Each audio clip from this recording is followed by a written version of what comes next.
It's crazy to think that it's been 6.5 years since the Raps were celebrating a championship, but it still shows you what this city is capable of in terms of basketball success.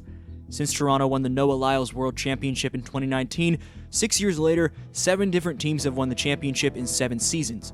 The Raptors, Lakers, Bucks, Warriors, Nuggets, Celtics, and Thunder have made history, as it's the longest such run of different champions in NBA history, while Major League Baseball, the NHL, and the NFL have all had longer ones.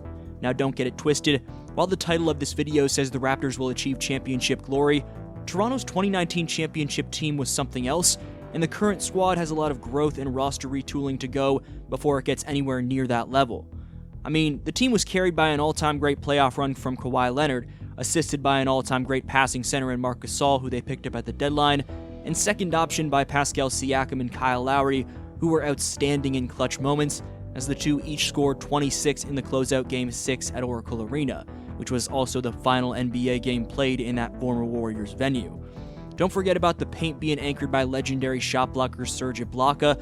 That Raptors team also had elite role players like Fred VanVleet, Danny Green, and Norman Powell, who were clutch when it counted, and the 2019 chip was won without top defender on the wing OG Anunoby, who missed the entire playoffs.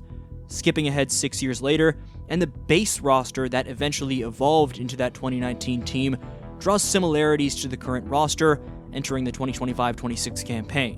One of my commenters had an interesting take on a recent video of mine about the Raptors' current roster, saying it feels like the Raptors are building a modern Lowry/DeRozan core.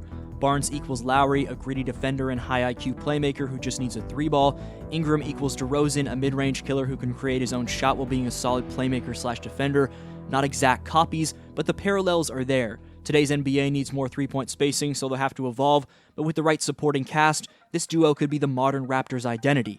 RJ Barrett even feels like the Norm/T. Ross type of swing scorer on the side. To build on this take, Jakob Poeltl even feels like the prime Jonas Valanciunas in the middle that the Raptors relied upon for scoring down low and rim protection for so many years.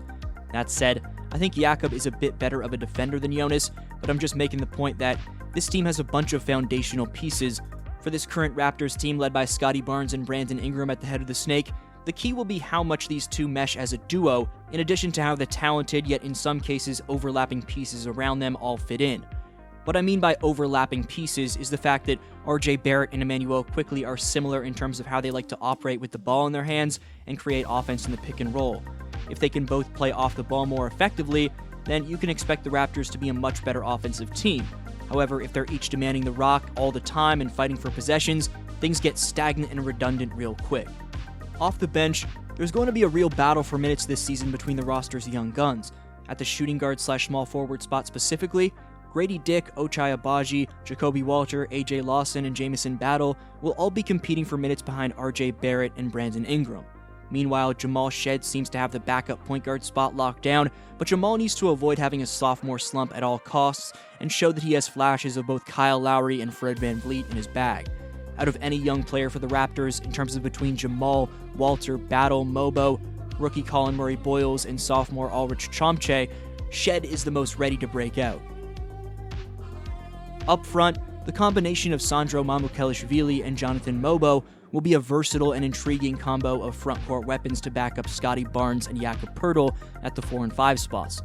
As you can see from my observations, this Raptors team is both top-heavy, with a starting 5 that's anywhere from a top 7 to 15 unit in the league, depending on how things go, and deep, with a bench unit that's filled with high-upside youth that have the chance to develop into something special if they're able to fit into Coach Darko Rajakovic's system. When Toronto lifted the trophy in 2019, the NBA itself looked and felt different. Pace and space was still king, but big wings who could toggle between offense and defense were only starting to dominate the postseason. 6 years later, the style of play is tilted even further.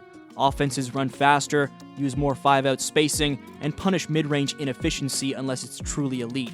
The new CBA has also made super teams harder to build, creating an environment where more franchises can climb into the contender tier, hence 7 champions in 7 seasons. For Toronto, that means the old blueprint of renting a superstar and surrounding him with steady veterans is no longer the only path. Instead, a team needs internal development, cap flexibility, and an ability to scout overlooked skill sets. The Raptors front office has quietly pivoted to this model, emphasizing wings who can handle, pass, and shoot.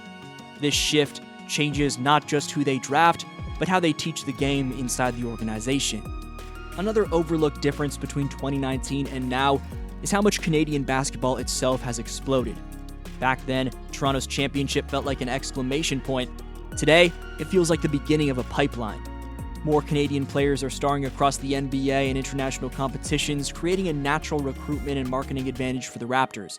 That puts pressure on management to be a flagship for the country's talent while also competing globally for players. It's why you see Toronto targeting versatile prospects from Europe, Africa, and South America alongside homegrown names. This blend of domestic pride and global scouting gives them a different flavor than their 2019 self, which leaned heavily on veteran imports. The front office now has to juggle developmental minutes for a large stable of prospects while keeping its veterans engaged. If they get that balance right, they're not just building a roster, they're building an identity. Coaching has also evolved in ways that make this season particularly fascinating. Darko Rajaković isn't running a carbon copy of Nick Nurse's defensive chaos. He's trying to integrate movement principles from European systems with the Raptors' trademark length and athleticism.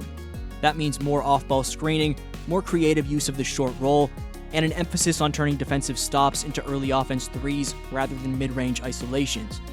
The plan is less about one star dragging the team through a playoff run and more about a collective engine that wears opponents down over 48 minutes.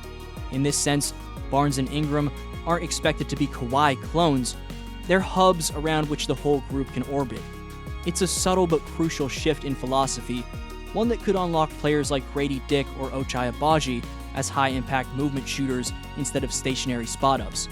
Toronto's depth at the wing and forward spots makes this system potentially devastating if the players buy in. The question isn't just talent, it's execution at a new speed. All of this makes the 2025-26 Raptors less a sequel to the 2019 team and more an experiment in modern roster building.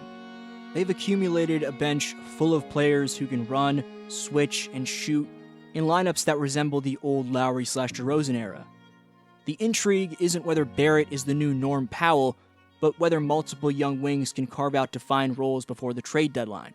If Jamal Shead, Jacoby Walter, and Jonathan Mobo can develop complementary skill sets, say secondary playmaking, cutting, and transition defense, Toronto suddenly has the depth to survive injuries and keep its stars fresh. Meanwhile, Sandro Mamukelishvili's skill at the 4 gives them small ball looks the 2019 squad never really had. In a league trending toward positionless basketball, that kind of versatility is straight currency. The front office has also been more aggressive with sports science and player development infrastructure, trying to shorten learning curves for its prospects.